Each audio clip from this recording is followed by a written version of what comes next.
Let me go back to Facebook and make sure. Whoops, I almost hit the X. That would have been bad. Oh, live video stopped over there too. Hello, YouTube. Hopefully. Yeah, it says live. I'm having trouble with live videos today.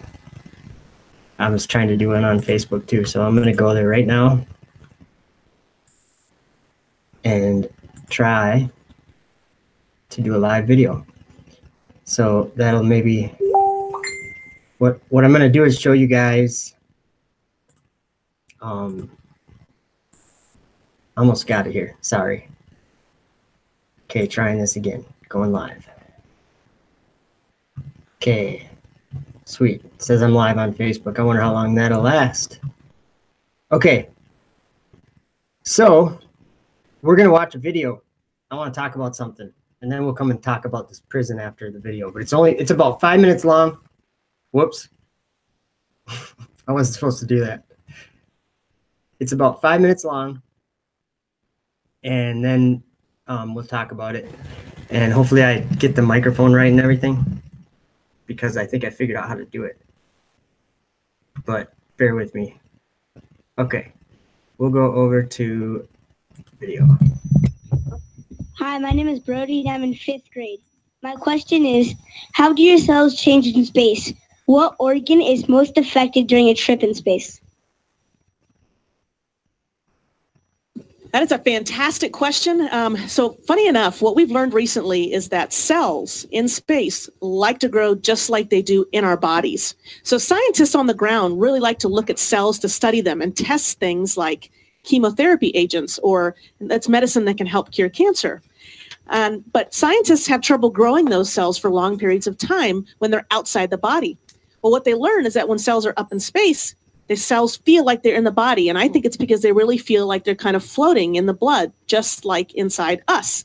And so they really grow very, very well, and it's easier for scientists to perform research studies on these cells. Just a few months ago, we looked at special cancer medicine, and we were testing those out on cells up here because the cells grew and lived so much better up here than they did on the ground. As far as which organ is most affected, I think all the organs are. The ones that we're most concerned about, or really the system, is what we call our musculoskeletal system. So our muscles and our bones. Those are the ones that change almost immediately. Organ is most affected. I think all the organs have to protect them daily to make sure that they don't break down too much while we're up here. Hello, my name is Piero, and I'm in 5th grade. My question is, how do astronauts interact with bacteria or diseases after they've been in space for a long time? Will they make the astronauts sick? That is a fantastic question, because we are doing studies up here right now that look at that. And what you're asking about is, do bacteria on the space station change? Do they become meaner bacteria, or do they kind of stay the same as they are on Earth? And interestingly, some of the bacteria we've studied tend to get a little meaner up here. We're not sure why that is. Could be a number of reasons. Could be the space environment. Could be space radiation that we have all around us. You can't see it, you can't smell it, but it's there. It could be different levels of things in the air, like something carbon dioxide, which is something that you breathe out every day. We have a little bit higher level here on the space station. But those bacteria definitely change. And another word for that is mutate. So they change their structure a little bit, and sometimes they get a little bit meaner. Now, the good thing is, and I'll knock on wood, we haven't had anybody up here get very, very sick from any of those bacteria. We do keep this place very clean. We clean the space station once a week, and we use special disinfectant wipes and everything, and we're constantly testing surfaces to see what's growing. But definitely, just as our bodies change, bacteria change too up here. Hello, my name is Felix, and I'm in the 3rd grade, and my question is, what happens if you do not exercise for 2 hours a day? Yeah, so you're right. We do exercise for 2 hours a day. And remember a little earlier, I mentioned that the moment we come up into space, our bones and our muscles change immediately. And they know that because they've done special studies on our blood and everything. And they see some of those things happening in the blood. They can tell that the bones are breaking down. So if we did not exercise for 2 hours a day, our muscles would continue to get smaller and smaller and smaller. And the word for that is atrophy. So our muscles would atrophy, certainly in our legs, in our spine. These are what we call our posture muscles. Our arms generally do pretty well because we move around a lot with our arms. We hold on to things with our arms. But our legs, most of the day, I'm really just floating there. They're not doing a whole lot. They're not holding up my body weight. You know, my feet are kind of doing what they want, dancing in the air, but they're not working really. And so if that were to occur, then we would get weaker and weaker and weaker, and it wouldn't be very healthy for us. Also, our heart. So when you're on the ground, on earth, you don't even know this, but every time you walk around or run or anything, your heart is also pumping blood against gravity. So when you get up here and the heart's not having to work as hard because there's no gravity, it also gets a little smaller and weaker. And so bones are the other thing that, because they're not holding up your body weight and working with gravity, also start to break down. And so we don't want that to happen, especially if we want to go to Mars someday, because that's a much longer trip. So we work out 2 hours a day to maintain that muscle mass and bone density to keep us strong. And we've looked at that through many studies over the years. So it's really important. It's very important for you guys to exercise down there. It's even more important for us up here.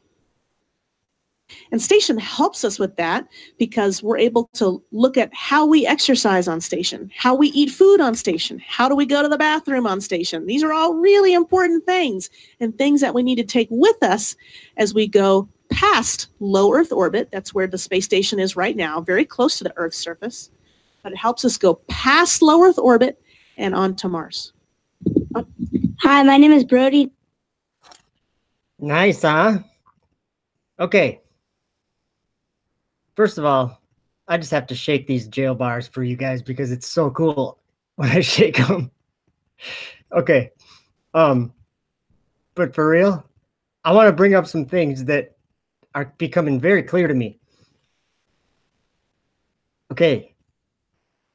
We're going to go back to the video. I'll be right back. Hi, my name is Fantastic space. If we did not actually, our bones and our muscles change immediately. Okay. Did you hear her? Why are they teaching children? Why are they teaching children? Oh, did I fix my mic? I don't remember.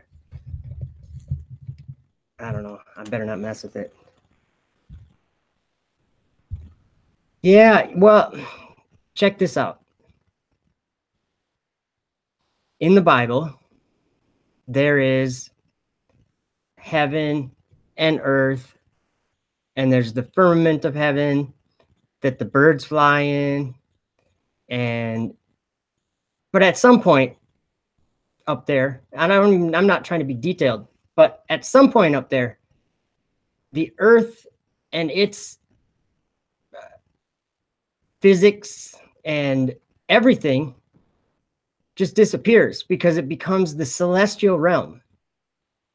It becomes heaven, like the heavenly realm. And that's not for men. But that, with that aside, I mean, I'm just mentioning that. Okay. Bacteria gets meaner when it is in space. Okay. Did you notice her hair? It doesn't go up. It doesn't go down. Well, it kind of goes all over the place. To go to the bathroom in space. Man, I should have had a video lined up for that. Okay. So you have to have all these machines to go to the bathroom. And then you have to drink your own urine after it's been processed. I don't know what word to use. That's sick. What I'm getting at is this place that they're calling space has nothing to do with us or Earth. And when they're looking down on the Earth, what are they looking through? Let me, I didn't plan on doing this, but let me do it anyway. I can turn the pages in my Bible even with my hands on the bar. I gotta find it though. Job. I hope I have the microphone set up right. I had to change it a little bit to get it so you could hear the interview. Job 37, verse, I think it's 37. Where was it? 18? Yes. Hast thou with him spread out the sky, which is strong, and as a molten looking glass? Like one of these. Oops, I don't know if I'll be able to get this on there. I think like that. See that? A molten looking glass. You can't see very far. You can just see the edges, and then it's just a black line. So let me try to explain it a little bit. Job 26:10, I think.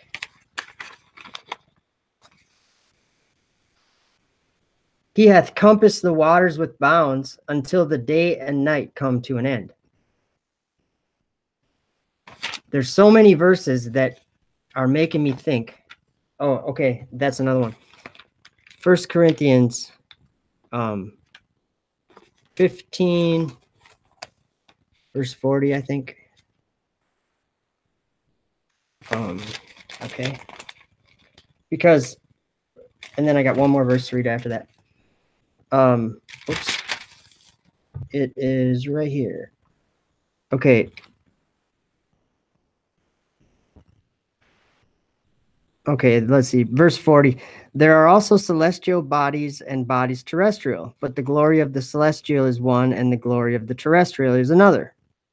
There's one glory of the sun, and another glory of the moon, and another glory of the stars, for one star differeth from another star in glory. Now, in Romans 1, okay, this thing that is behind me. Look, you know what? I'm just gonna be blunt. I'm here for a reason. I'm here for a reason. And here's what reason it is. I'm finding it. It's not my idea. I wasn't supposed to do that. It's not my idea at all. It's someone else's idea, and they're making me do it. But I'm doing it willingly. I'm glad I'm doing it. But you want to wonder why I get on here and do this all the time and talk about this single most boring subject is because it's crucial. And I have to do it. Okay? To open blind eyes, to bring out prisoners from the prison, and them that sit in darkness out of the prison house. Okay, you know how I've been saying earth is flat?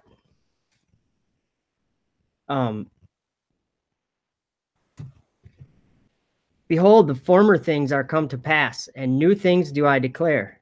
Before they spring forth, I tell you of them. I will bring the blind by a way that they knew not. I will lead them in paths that they have not known. I will make darkness light before them, and crooked things straight. These things will I do unto them, and not forsake them. They shall be turned back. They shall be greatly ashamed that trust in graven images, that say to the molten images, ye are our gods. This behind me, I keep doing that. This behind me is a molten image. It's a graven image. What does it say in Deuteronomy? Whoops. I don't know what it is. Deuteronomy 5?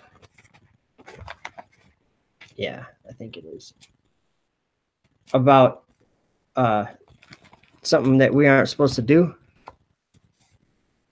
Like something very specific that we're not supposed to do. Thou shalt have none other gods before me. Thou shalt not make thee any graven image or any likeness of anything that is in heaven above, or that is in the earth beneath, or that is in the waters beneath the earth. Thou shalt not bow down thyself unto them, nor serve them For I, the Lord thy God, am a jealous God, visiting the iniquity of the fathers upon the children unto the third and fourth generation of them that hate me. Well, and showing mercy unto thousands of them that love me and keep my commandments. Okay. Back to what is this space? Okay. There's no water there. Well, they probably say there's water there, but they have to drink their own urine. So there's no water there. Okay. And it costs, I don't remember how much, but an astronomical amount of money to get something up to the space station. And we see monkey suits and we see just about everything up there. They're throwing everybody's money away, for one. The merchants of the earth are waxed rich because of the space station. Let's see here. In Romans, it says what we were going to do, and now we've done it. Oops.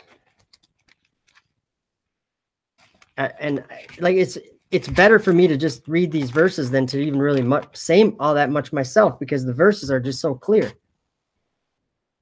I don't know where to start. Romans 1 verse, I'll just start in 22. Professing themselves to be wise, they became fools and changed the glory of the uncorruptible God into an image. Hey guys, how you doing? Made like to corruptible man and to birds, four-footed beasts, and creeping things, like a molten image, like a rock or a piece of land. Okay. We changed the glory of the uncorruptible God into an image that's made like corruptible man. Okay, remember I just read about the sun has a different glory than the moon, and the terrestrial is a different glory than celestial, right? There's no air, there's no pressure, there's no water. It's a wilderness, and there's prophets in the Bible that have visited this place, and they tell us a lot about it. If you're thinking I'm crazy, go read Enoch chapter 18, 19, and 21. And then read the whole book of Revelation. But Revelation 17, verses 9 and 11, we got some answers right there. Some mysteries that are not mysteries anymore. And that really means a lot concerning what time we're living in. Who changed the truth of God into a lie, worshipped and served the creature more than the creator, who is blessed forever. Amen. So, okay, let me see if I can pull up another video. Excuse me. Let's see. I'm still a little slow at this, but I'll get it here. I should be. Whoa, what did I do? Did something wrong. Hopefully it's still good though. Where are you? There we are. Okay. Uh-oh. Oh, good. It is on there. Okay, let me turn this off and let me get out of here. See ya. Whoops. I don't think any of that worked. Oh, that's why. Okay. I'm gone. That's gone. This is a NASA video from 1996. Let's see. First of all, I'll put the mission. Well, maybe it's not going to show up. I thought that it would. Maybe this will. Nope. Okay. Something's not working. Anyway, do you see this? This little line on the screen? That is a tether. This is in 1996. That's a tether that they put out from the space station, or I mean from the shuttle, and it broke off. And so as it's flying away from them or distancing itself from them, now this film right here is sped up 4 times fast. It's 4 times playback speed, but I wanted to have that there because, first of all, these things are going behind that thing, and that thing's like something like 12 miles long, and there's something like 90 miles away from it right here. But okay, do you see all those things swarming around? Now let me just say one thing that doesn't really work. Everything in this video here, including the camera that's taking the video, is moving at the same direction at 17,500 miles an hour. You guys, this is the celestial realm, and these are evil spirits.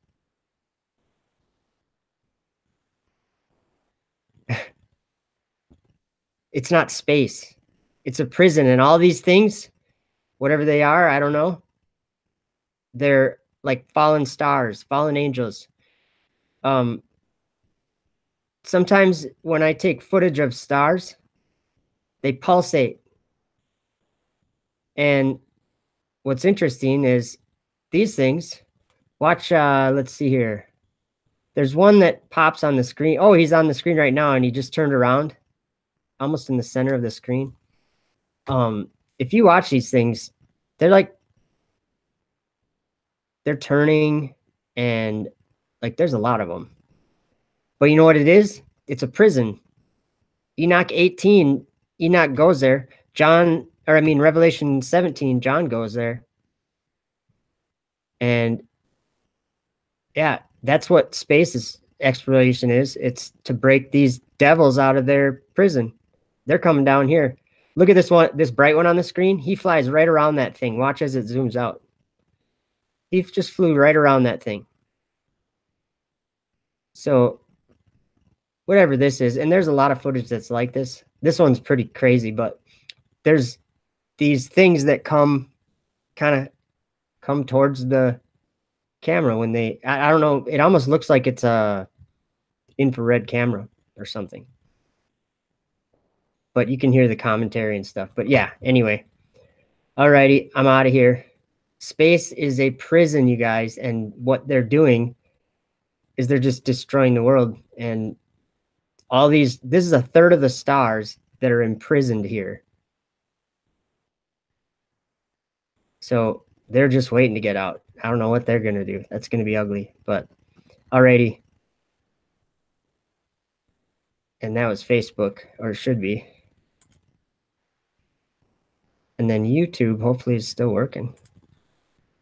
Hey, look at that, it is. So yeah, I don't even know what to say. Why would you go to, I think what it is